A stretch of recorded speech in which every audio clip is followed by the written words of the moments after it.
अरे राजेशचा फोन गावाकडून. हॅलो राजेश, कसा आहेस तू? खूप दिवसांनी आठवण काढली. अरे सुनील मित्रा, तुझी खूप आठवण येते रे मला. पण मी असा विचार करतो की तू ऑफिसमध्ये असशील, मीटिंगमध्ये असशील, म्हणून फोन करायला घेतो आणि कट करून देतो. शेतात कामही चालू असतं आणि मोबाईलमध्ये बॅलन्सही नसतो. तू पण बरेच दिवस झाले गावाकडे आला नाहीस मित्रा. माझी लाईफ खूप चेंज झाली. मुलाची स्कूल, माझं ऑफिस, बायकोचं ऑफिस याच्यात गुरफटलं गेलो रे. नाहीतर मला पण तुमची, गावाची, आपल्या मित्रांची, सगळ्यांची खूप आठवण येते रे. पण काय करू?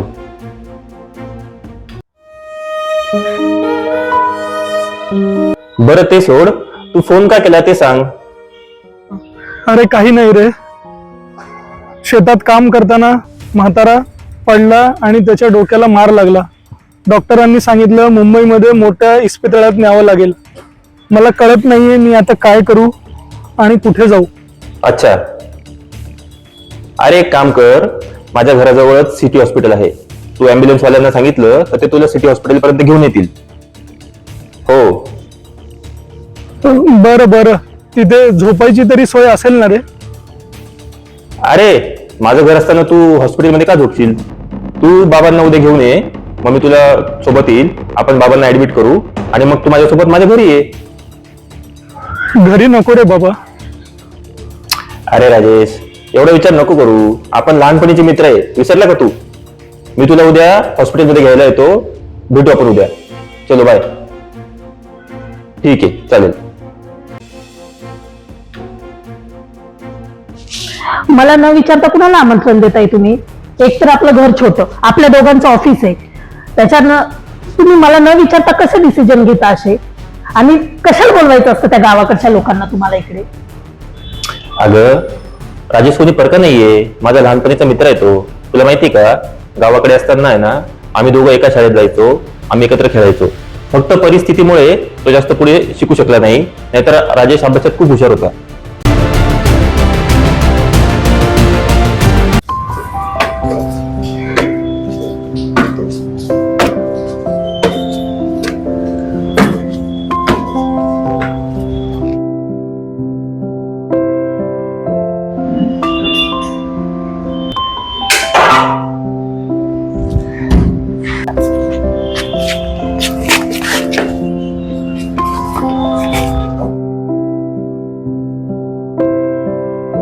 काका,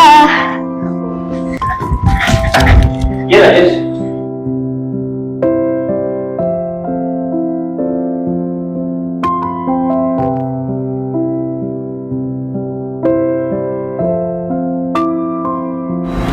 ये राजेश. सायली. काय आणलं काका? अरे बाळा बघ, मी तुझ्यासाठी काय आणलं. गावाकडून पपई आणली, तुला खूप आवडते ना? हो खूप आवडलं. रुद्र, आत ठेव. किती वेळ सांगितलं तुला धुतल्याशिवाय खायचं नाही? अनहायजेनिक असतं ना ते. चल आत ठेव. अगं सायली,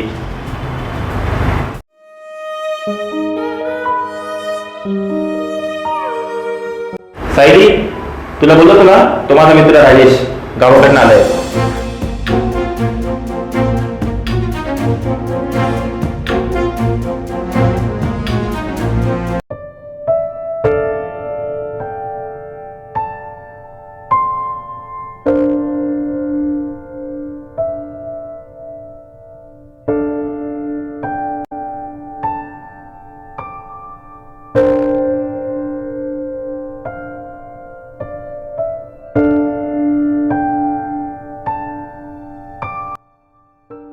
बरं सायली, तो आपल्या जेवणाचं बघ. राजेश ये, बघीस इथे.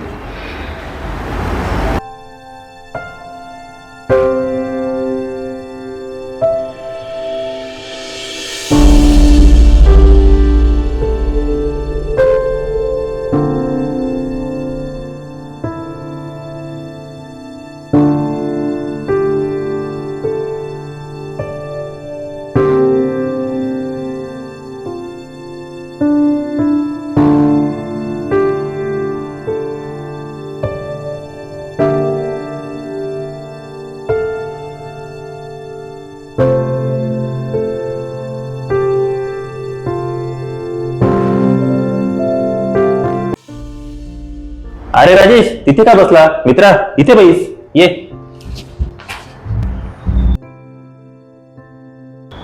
हे बघ, काकांचं ऑपरेशन होईपर्यंत तू इथेच राहायचं. हक्काने तुला जे लागेल ते मागून घ्यायचं, ठीक आहे?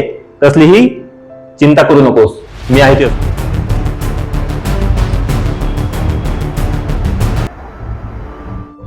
अरे सुनील, तुला सांगतो, गावाकडची लई पोरं इकडे शहरामध्ये आली, खूप पैसा कमवला, खूप गाड्या बंगले कमवले, पण आमच्यासारख्याला कोणीच विचारत नाही रे.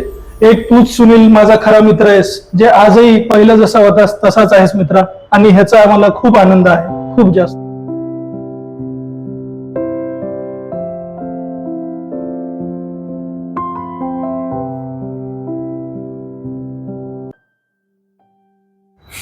अरे राजेश, तुला एक सांगू का? आज मी मुंबईला आहे, उद्या दुसरीकडे कुठेही गेलो ना जगाच्या पाठीवर, तरी मला आहे ना आपल्या गावाची ओढ राहील. कारण माणूस कुठेही गेला ना त्याची नाळ त्याच्या गावाशी जोडलेली असते. बरं ते सोड, तुला संध्याकाळी लवकर जेवायची सवय असेल ना, आपण जेवण करून घेऊ आता.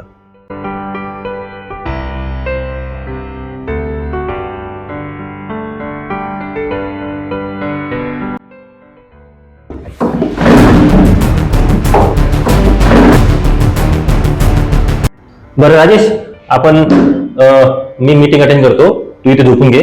सायली याला फक्त गाडी टाकून दे, आज झोपेल इथे. हे घ्या, झोपा. काय माहिती कुठून आणताय, काय पद्धत नाही वागण्याची, काय नाही बोलण्याची.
Okay sir, thank you.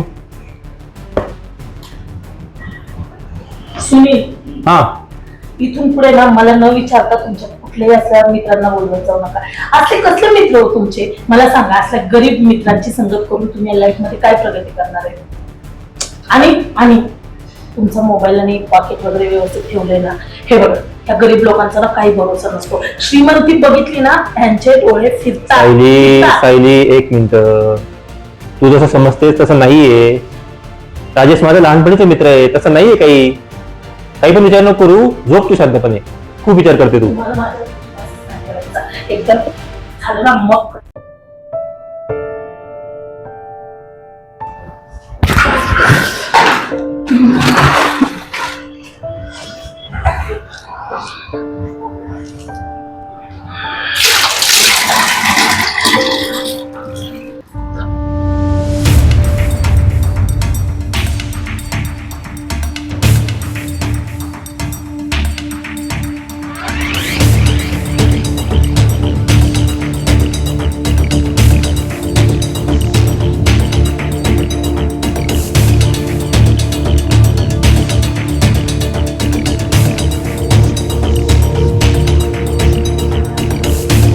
Sunil, Sunil,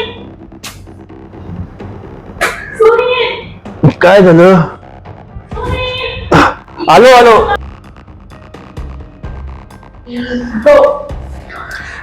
काय झालं सायली? काय सकाळी ओरडतेस? रात्री इथे मी फ्रीजवर पैसे ठेवले होते, आता गायब आहे. अगं शांत हो, असते तिथे कुठेतरी. मी सगळीकडे शोधले, सुनील कुठेच नाही सापडत आहे. पडले असते तिथे कुठेतरी, नीट बघ. मला अगोदर पासून तुमच्या मित्रावर डाऊट होता. अगं त्याला ऐकू जाईल, त्याला काय वाटेल? तुम्ही शांत बसा, मीच विचारते. सायली, अरे राजेश, राजेश,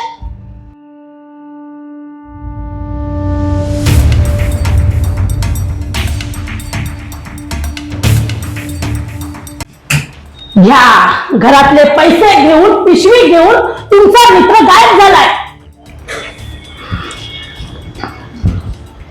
ह्याच्यासाठी मी तुम्हाला ओरडत होते, अशा मित्रांची संगत करू नका. पण तुम्हाला माझे कौतुक तुमच्या मित्राचं. अगं मी चप्पल चेक करतो, त्याची चप्पल पण नाही इथे. कुठे गेला? थांब थांब, मी माझ्या मित्राला फोन लावतो. थांब जरा, ऐक आता. अरे कट का होतोय? थांब.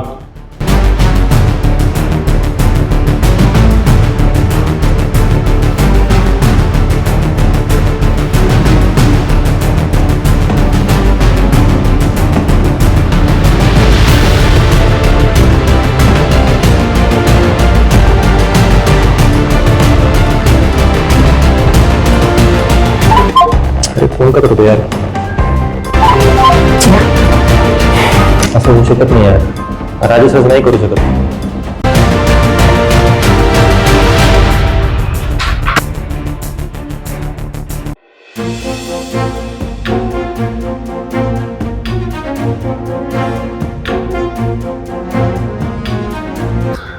या आला, कुठे आहेत माझे पैसे? अहो कोणते पैसे वहिनी?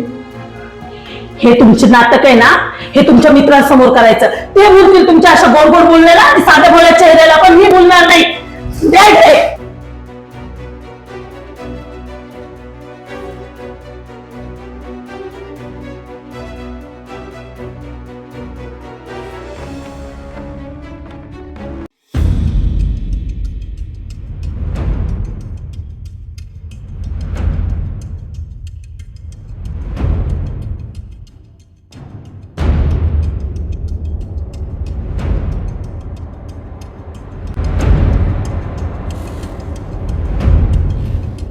या पटली खात्री?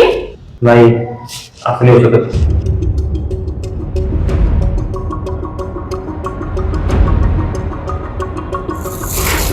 हे बघा पैसे तुमच्याच मित्राने चोरले होते. अहो, काय बोलताय वहिनी तुम्ही? हे माझ्या वडिलांच्या ऑपरेशन साठी आणलेले पैसे आहेत, असं नका म्हणू. सुनील, पोलिसांना तुम्ही फोन करताय की मी करू? अगं काय म्हणते तू? पोलिसांना काय फोन करते तू? सायली, काहीतरी आपला काही गैरसमज होतोय. माझा काहीच गैरसमज नाहीये. तुमचे असे मित्र तुमचे चोर आहेत. नाही नाही नाही. हा माणूस चोर आहे. हे बघा, त्याच्याच जागेतून कसे पैसे निघू शकतात? हा माणूस सकाळी न सांगता गेलाय, पैसे पण कमी आहेत. हा कुठे लपून आलाय पैसे? बघा, विचार करा तुम्ही.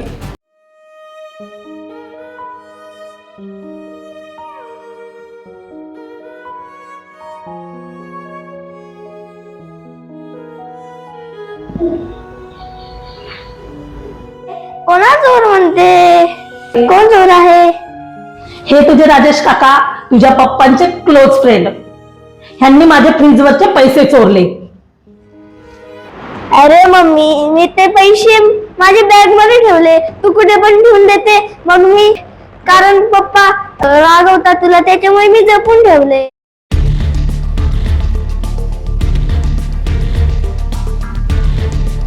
बघितलं सायली, तू माझ्या मित्रावर आळ घेत होती चोरीचा.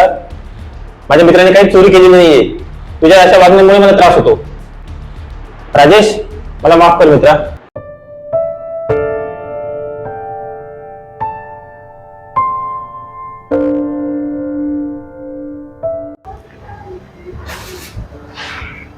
हो, रात्री मला हॉस्पिटलमधून अचानक फोन आला आणि मला सांगितलं वडिलांना रक्ताची गरज आहे. त्याच्यामुळे मी अचानक निघून गेलो आणि सुनीलला उठवलं नाही, कारण तो गाढ झोपत होता आणि माझ्या फोनची बॅटरीही डाऊन झाली.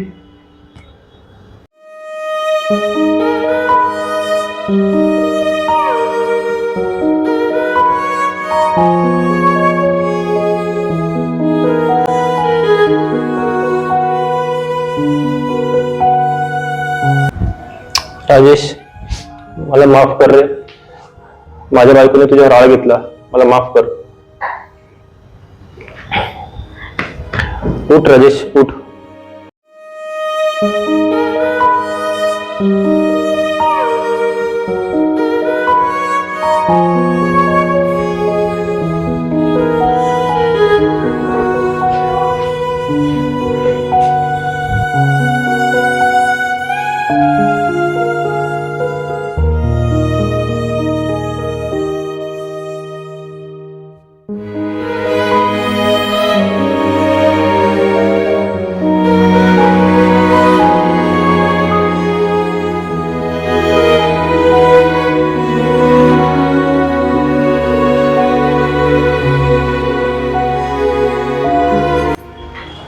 राजेश, माफ कर मला.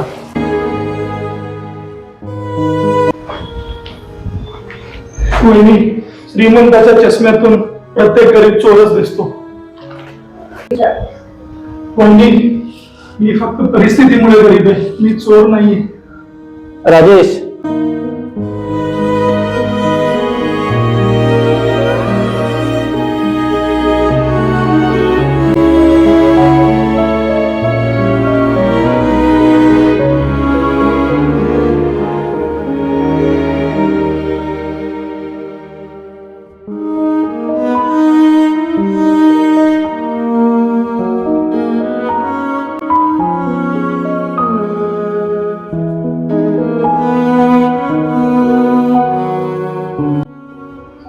थांबव त्यांना.